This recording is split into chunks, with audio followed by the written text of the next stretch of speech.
La grâce et la paix vous sont données de la part de Dieu notre Père et de Jésus le Christ, notre Seigneur. Amen. Dans le bruit de nos villes, dans le tumulte de nos vies, dans le trouble de nos cœurs, il est des temps comme celui-ci où nous pouvons faire une halte, nous poser un peu avant de repartir. Cette parenthèse nous est offerte par le Dieu de la paix qui nous attend là, dans le calme, pour nous remplir de son amour. Et nous entrons maintenant dans la louange. Prions. Dieu d'amour, pour toi, nous aimerions que notre vie soit chant. Nous aimerions que notre vie soit danse. Nous aimerions que notre vie soit un élan de reconnaissance. Qui est l'humain pour que tu t'occupes de lui? Qui est l'humain pour que tu veuilles le faire advenir à sa véritable humanité? Qui est l'humain pour que tu lui confies ton Fils, génération après génération? Béni sois-tu, notre Dieu, pour le pont d'amour que tu as jeté entre l'être humain et toi. Béni sois-tu pour la relation unique que tu désires tisser avec chacun d'entre nous. Béni sois-tu pour Jésus le Christ, ton Fils. Béni sois-tu pour Jésus le Christ, notre frère. Amen.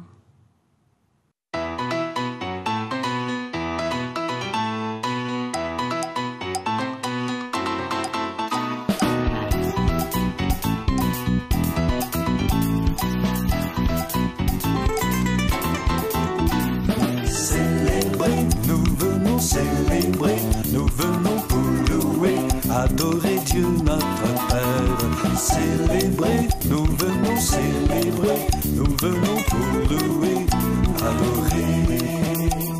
Célébrons-le avec nos instruments, chantons le cœur plein de remerciements. Célébrons-le car il est juste et bon, il nous a comblés de bénédictions. Célébrer, nous venons célébrer, nous venons pour louer, adorer Dieu notre Père. Célébrer, nous venons célébrer, nous venons pour louer, adorer. Célébrons-le, il nous donne la vie, et dans son livre nos noms sont écrits. Célébrons-le, il nous a introduits dans sa famille qui nous a accueillis. Célébrer, nous venons célébrer, nous venons pour louer, adorer Dieu notre Père. Célébrer, nous venons célébrer, nous venons pour louer, adorer. Célébrons-le en exerçant nos dons, sans négliger la sanctification. Célébrons-le par un comportement qui soit conforme à son enseignement. Célébrer, nous venons célébrer, nous venons pour louer, adorer Dieu notre Père.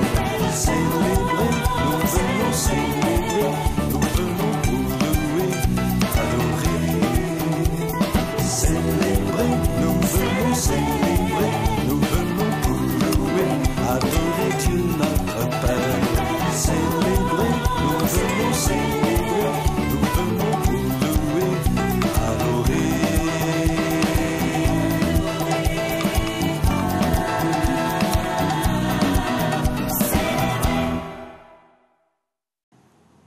L'Éternel nous invite à lui ouvrir la porte de nos cœurs, ici, maintenant.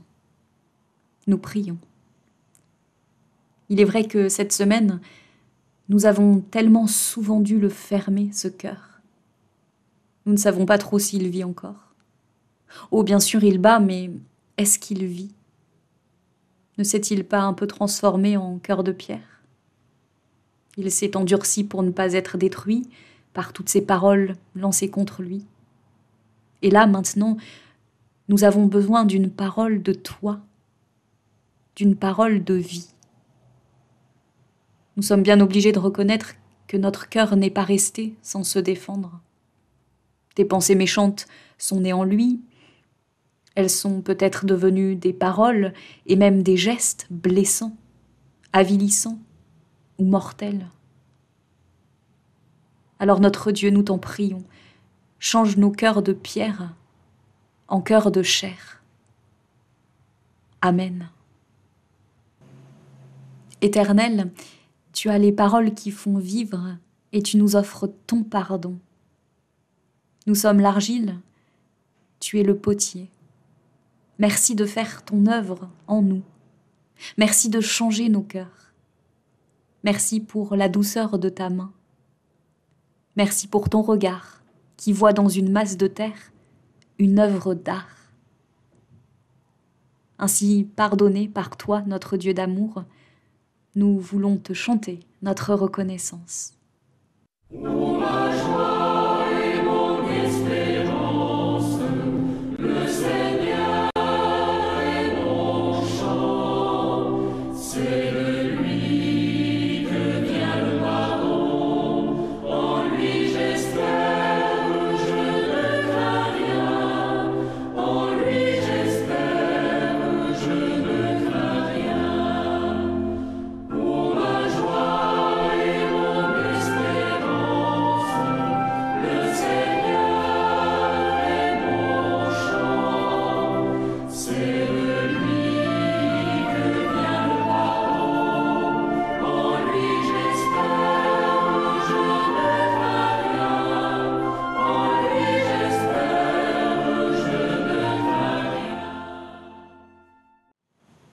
Nous prions avant d'ouvrir les Écritures. Éternel notre Dieu, merci de nous donner les mots pour exister devant toi. Ils sont un lien entre toi et nous. Mais ils sont vains et vides si tu ne viens pas toi-même les remplir de leur sens. Ils restent étrangers à notre intelligence et à notre esprit si tu ne viens pas toi-même les remplir de ta présence. Oui, viens, Éternel, viens habiter ces mots par ton esprit. Fais-les descendre dans nos cœurs pour transformer nos vies. Amen. Nous lisons aujourd'hui dans l'évangile de Matthieu, au chapitre 26, les versets 17 à 33. Le premier jour des pains sans levain, les disciples s'adressèrent à Jésus pour lui dire « Où veux-tu que nous te préparions le repas de la Pâque ?» Il répondit « Allez à la ville chez un tel, et vous lui direz « Le Maître dit « Mon heure est proche. C'est chez toi que je célébrerai la Pâque avec mes disciples. » Les disciples firent ce que Jésus leur avait ordonné et préparèrent le repas. Le soir venu, il se mit à table avec les 12. Pendant qu'il mangeait, il dit « Je vous le dis en vérité, l'un de vous me trahira. » Ils furent profondément attristés, et chacun se mit à lui dire « Est-ce moi, Seigneur ?» Il répondit « Celui qui a mis la main dans le plat avec moi, c'est celui qui me trahira. Le Fils de l'homme s'en va conformément à ce qui est écrit à son sujet, mais malheur à l'homme par qui le Fils de l'homme est trahi. Mieux vaudrait pour cet homme qu'il ne soit pas né. » Judas, celui qui le trahissait, prit la parole et dit « Est-ce moi, Maître ?» Jésus lui répondit « Tu le dis. » Pendant qu'il mangeait, Jésus prit du pain et prononça la prière de bénédiction. Puis il le rompit et le donna aux disciples en disant « Prenez, mangez, ceci est mon corps. » Il prit ensuite une coupe et remercia Dieu, puis il la leur donna en disant « Buvez-en tous, car ceci est mon sang, le sang de la nouvelle alliance qui est versé pour beaucoup, pour le pardon des péchés. Je vous le dis, je ne boirai plus désormais de ce fruit de la vigne jusqu'au jour où je le boirai nouveau avec vous dans le royaume de mon Père. » Après avoir chanté les psaumes, ils se rendirent au mont des Oliviers. Alors Jésus leur dit, « Vous trébucherez tous cette nuit à cause de moi. Car il est écrit, je frapperai le berger et les brebis du troupeau seront dispersées. Mais après ma résurrection, je vous précéderai en Galilée. » Pierre prit la parole et lui dit, « Même si tous trébuchent à cause de toi, ce ne sera jamais mon cas. » Jésus lui dit, « Je te le dis en vérité, cette nuit, avant que le coq chante, 3 fois tu me renieras. » Pierre lui répondit, « Même s'il me faut mourir avec toi, je ne te renierai pas. » Et tous les disciples dirent la même chose. Seigneur, ta parole est vérité. Conduis-nous dans ta vérité. Amen. Voilà, c'est le texte que nous avions lu le jour du Jeudi Saint, pendant la veillée de Jeudi Saint, il y a quelques semaines, au temple de Nantes. Et j'étais frappé en lisant ce récit de l'institution de la scène, puisque c'est ça le thème du Jeudi Saint. J'étais frappé en lisant ce récit par plusieurs segments des différentes étapes qui sont présentes dans ce récit. Il y a d'abord la préparation avec Jésus qui demande à ses disciples de lui trouver le lieu où ils vont vivre le repas de la Pâque. Ensuite, il y a dans le repas de la Pâque l'annonce de la trahison.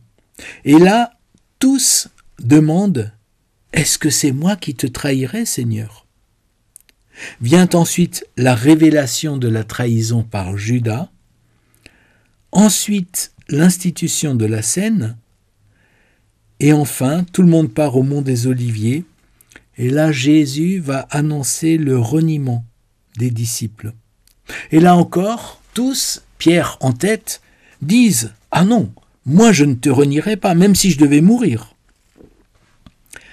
Dans ce texte si emblématique de la vie de l'Église, dans ce sommet de la vie de l'Église qu'est l'institution de la scène, en fait, dans ce texte, on ne trouve que 3 versets qui véritablement instituent la scène ou l'Eucharistie. Et ils sont encadrés par 11 versets qui parlent de la trahison potentielle de chacun des disciples, de la révélation du traître, bien sûr, mais aussi de l'annonce du reniement par tous les disciples.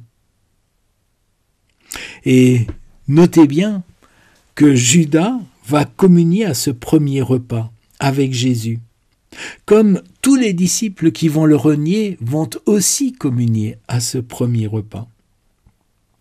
C'est comme si l'Église, même là, dans ce récit, ne pouvait pas exister sans que la dimension du péché soit omniprésente, comme si elle lui était intrinsèquement reliée. Cela rejoint une réflexion de Daniel Marguerat, le fameux exégète du Nouveau Testament, spécialiste de Luc et de Paul.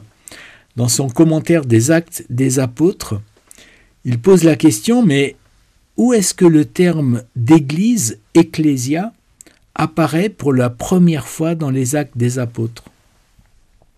On pourrait imaginer que c'est dans le récit de la Pentecôte, qui est un peu cet acte de naissance de l'Église. Mais non, le terme Église n'apparaît pas dans le récit de la Pentecôte, sauf dans des manuscrits tardifs, mais dans les manuscrits les plus anciens, il n'y a pas ce mot. On pourrait imaginer que c'est peut-être dans les descriptions de la communauté parfaite qu'on trouve au chapitre 2, tous s'appliquaient fidèlement à écouter l'enseignement des apôtres, ou encore au chapitre 3, la multitude des croyants était parfaitement unie de cœur et d'âme.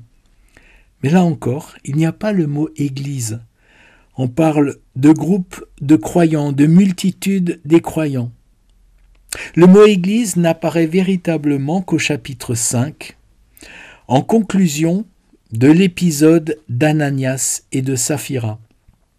Vous connaissez sans doute cet épisode, le récit de ce couple qui a triché en faisant croire qu'il donnait tout ce qu'il possédait à la communauté, alors en fait qu'ils gardaient une partie pour eux-mêmes. Ils avaient le droit de garder cette partie pour eux-mêmes. Mais ce qu'ils n'avaient pas le droit, c'est de faire semblant de tout donner. Et donc de mentir à Pierre et aux apôtres. Et voilà que Ananias, le mari, mentant à Pierre et surtout à Dieu, tombe raide mort devant les apôtres. Saphira, à son tour, est convoquée et elle aussi va tomber raide morte. C'est raconté comme une pièce de théâtre. Et la conclusion de cet épisode, au chapitre 5, verset 11, c'est « Toute l'Église et tous ceux qui apprirent ces faits furent saisis d'une grande crainte ». C'est là où il y a véritablement la première mention de Église, ecclésia, dans les manuscrits les plus anciens des Actes des Apôtres. Daniel Marguerat, qui est un fin connaisseur de Luc et qui sait combien Luc est toujours précis dans les termes qu'il utilise, écrit que si Luc introduisait là pour la première fois le terme « Église » à la fin de ce récit, c'est dans une intention particulière. Montrer que l'Église devient réellement Église dans sa maturité lorsqu'elle reconnaît que le péché est présent au milieu d'elle. Tant que l'Église croit qu'elle est une communauté de purs, un groupe de parfaits où l'épouse s'entache, elle est dans une illusion. Ce sont plutôt les groupes sectaires qui ont cette prétention. L'Église, dans sa maturité, sait que le péché habite en son sein et qu'elle vit de la grâce qu'elle porte et dont elle tente d'être elle-même témoin. Jésus ne se faisait aucune illusion sur le fait que ses amis qui l'entouraient de si près étaient des personnes avec leurs failles, avec leurs péchés, leur capacité de trahir et de renier, comme nous le sommes chacun. Et pourtant, Jésus les a tous invités à partager le pain et le vin, à se donner à eux entièrement, comme il le fait avec nous. Parce qu'il nous connaît, il nous accepte, il assume notre péché. C'est pourquoi nous pouvons venir à lui tel que nous sommes, pour être sauvés par lui et non pas par nos actes parfaits. Amen.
Frères et sœurs, unissons-nous dans la prière d'intercession. Nous prions. Dieu notre Père, ce matin nous voulons te remettre ce monde où tu nous envoies, où tu nous appelles. Vois ces souffrances qui nous laissent souvent impuissants. Vois les mains qui se tendent et les cœurs qui se ferment. Dieu notre Père, ne permet pas que la résignation et le désespoir entraînent ce monde vers le néant. Nous te prions en particulier pour celles et ceux que la maladie, la solitude ou les difficultés enferment dans le doute et le ressentiment. Nous prions pour que des germes d'espérance soient semés et qu'ils annoncent l'avènement de ton règne. Donne à ton Église le courage de résister au mal et à la haine, en témoignant du pardon et de la paix. Donne-nous, Dieu notre Père, de rechercher toujours ton règne dans nos vies, afin que ta justice s'y manifeste. Et alors nous marcherons, libres et confiants, en tes promesses. Recevez, frères et sœurs, ces paroles d'exhortation et de bénédiction de la part de l'Éternel. L'Éternel, notre Dieu, n'est pas enfermé dans un temple, ni dans un bâtiment. Il vous a choisi pour y faire sa demeure. Il accompagne vos pas partout où vous allez. C'est à vous de le rendre présent pour les autres. C'est à vous de témoigner de son amour. Soyez bénis au nom de l'Éternel. Que sa paix vous habite, que sa force vous porte et que son amour vous guide. Allez dans la joie de l'Éternel, notre Dieu. Amen.